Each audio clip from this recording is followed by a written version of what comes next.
उत्तरा ने दोनों हाथ उठा के भगवान श्याम सुंदर को पुकारने, उत्तरा सोचती हुई उसको याद आ गया छठवट ने याद आ गया कि मेरी सासू द्रौपदी कहती थी, मेरी सासू द्रौपदी ने ये कहा था, मेरी पुत्र वधू उत्तरा, जब कभी तेरे ऊपर ऐसी विपत्ति आवे, तुझे लगे इसका कोई समाधान नहीं है, तो तू द्वारकाधीश को पुकार लेना, उस कन्हैया को पुकार लेना, वो तेरी रक्षा करेगा। मेरी बहू रानी उत्तरा किसी स्त्री की लज्जा मर्यादा उसका आभूषण होता। मेरी जब इज्जत जा रही थी बड़ी सभा में, खींच करके दुशासन मुझको ले गया और मेरी साड़ी को खींचने लगा। उसका उद्देश्य था मुझे बेइज्जत करना। मेरी बहू रानी उत्तरा, मेरे सामने राजा बैठा, न्यायाधीश, लेकिन वो भी देख करके वो मोह के कारण उसके नेत्र फूट चुके थे।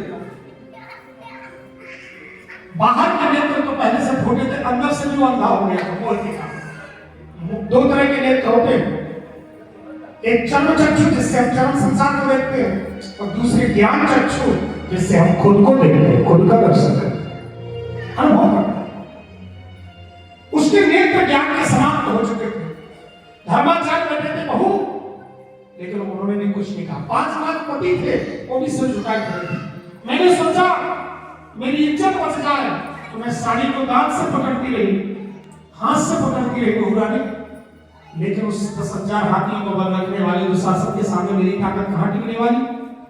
जब मैंने देखा कि मेरी साड़ी उतरने वाली है, उसी समय पर बहू रानी मेरा अंतिम केवल एक विश्वास बचा, द्वारकाधीश मेरी रक्षक। मैंने कुछ नहीं, दोनों हाथ उठा दिए और उस द्वारकाधीश को पुकारा, गोविंद लज्जा आपके हाथ। बहू रानी एक क्षण नहीं लगा, गोविंद का वस्त्रावतार हो गया और वो वस्त्र के रूप में प्रकट हो गए। वो अपार शक्ति वाला 10,000 हाथियों को रखने वाला दुशासन शाही को खींचते खींचते खींचते खींचते पसीना पसीना हो गया, और फिर भी वह हमारी साड़ी को खींच नहीं पाया। इसलिए बहू रानी, जब कोई रास्ता ना देखे तो उसी श्याम सुंदर का रास्ता सबके लिए खुला रहता। उत्तरा ने दोनों हाथ उठा करके अपनी सास